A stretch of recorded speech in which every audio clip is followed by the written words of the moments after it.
అందరికీ praise the lord. ఈరోజు దేవుని పరిశుద్ధమైన వాగ్దానము. యెహోవా నీతిమంతుని ఆకలి గుననీయుడు. సామెతల గ్రంథము 10వ అధ్యాయము 3వ వచనం. ప్రార్థన చేసుకుందాం. మా పరిశుద్ధులైన మా పరమ తండ్రి, మరొకసారి మీకు వందనాలు స్తోత్రాలు చెల్లించుకుంటున్నాం.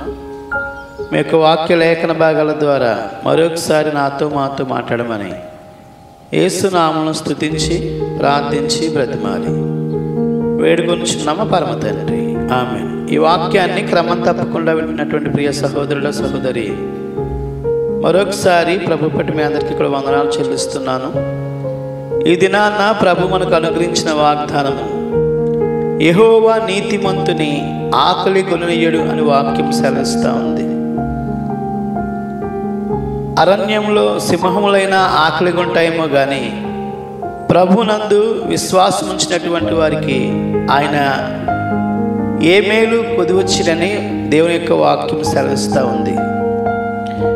బైబిల్ గ్రంథంలో మనం గమనించినప్పుడు తన యందు భయభక్తులు ఉంచినటువంటి వారిని, తన యందు విశ్వాసం ఉంచినటువంటి వారిని ఎవరిని కూడా ప్రభువు విడిచిపెట్టలేదు.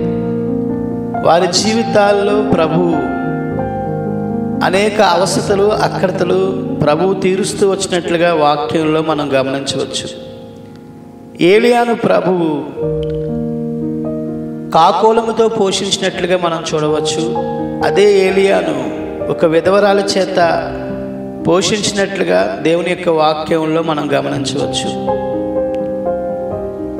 ఈ లోకంలో మనం జీవిస్తున్నప్పుడు మన అనుదిన ఆహారము మనకు దయచేయబడాలి అంటే ప్రభువు వైపు చూస్తూ మనం ప్రార్థన చేస్తున్నప్పుడు మనకి మన అనుదిన ఆహారము ప్రభువు దయచేసేవారిగా ఉన్నారు. ఆయన నీతిమంతులను ఎన్నడను ఆకలి కొననీయుడని దేవుని యొక్క వాక్యం సెలవిస్తూ ఉంది. ప్రభునందు విశ్వాసం ఉంచి నీవు ముందుకు కొనసాగుతూ ఉన్నావా? నీ జీవితంలో ప్రభు నిన్ను పోషించేవారిగా, నీ అవసరత అక్కరత తీర్చేవారిగా ఉన్నారు. నీవేమాత్రము కూడా అధైర్యం చెందవలసినటువంటి అవసరం లేదు. ప్రియ సహోదరుడ సహోదరి, ప్రభునందు మాత్రమే నీవు విశ్వాసం ఉంచాలి. ప్రభు యొక్క చేతుల వైపే మనం చూడాలి. యేసుక్రీస్తు ప్రభు వారు కూడా పరిచర్య చేస్తూ ఉన్నప్పుడు 5,000 మందికి ఆహారం పెట్టినట్లుగా మనం చూడవచ్చు. ఇశ్రాయేలు ప్రజలను కూడా 40 సంవత్సరాలు అరణ్యంలో ఆయన నడిపిస్తున్నప్పుడు ఆకాశం నుంచి మన్నాను కురిపిస్తూ వచ్చారు. కనుక ఆయన చేతులు సమృద్ధి కలిగినటువంటివి.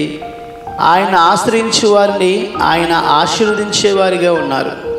మంచి గోధుమలతో నేను నిన్ను తృప్తిపరుస్తానని దేవుని యొక్క వాక్యము సెలవిస్తూ ఉంది.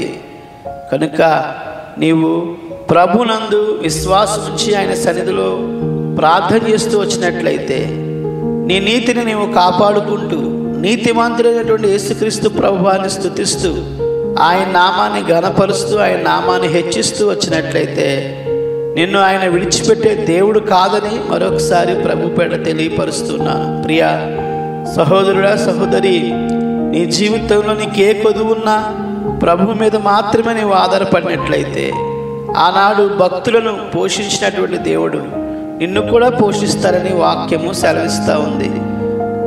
ఆదికాండము 50వ అధ్యాయంలో మనం చూసినట్లయితే నేను మిమ్ములను మీ పిల్లలను పోషించేదనని ప్రభువు సెలవిస్తూ ఉన్నారు. కనుక నీవు ప్రభువునందే నమ్మిక ఉంచాలని ఈ ఉదయకాలాన్ని మరొకసారి ప్రభు పేట గుర్తు చేస్తూ ఈ మాటలు ముగిస్తున్నాను. రండి ప్రార్థన చేసుకుందాం.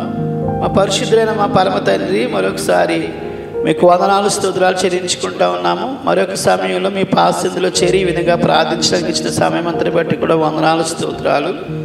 యెహోవా నీతిమంతుని ఆకలి కొననీయుడు అని సామెతల గ్రంథం 10వ అధ్యాయం 3వ వచనం ప్రకారంగా మాతో మీరు మాట్లాడేందుకే వందనాలు స్తోత్రాలు.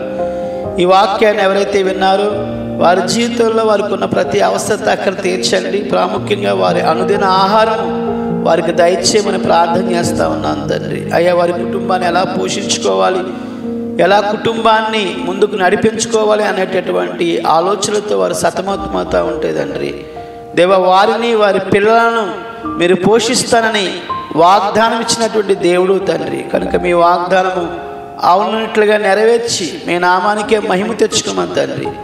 సమస్తమైనటువంటి ఆధిపత్యం మీకు ఆరోపించుకుంటూ మీ కృపగల స్థాలకు ప్రభువా మీ బిడ్డలైనటువంటి వారిని అప్పగించుకుంటూ యేసుక్రీస్తు వారి అతి పరిశుద్ధమైన శ్రేష్టమైన శక్తివంతమైన నామములో స్తుతించి ప్రార్థించి బ్రతిమాలి వేడుకొనిచున్నామ పరమ తండ్రి, ఆమేన్.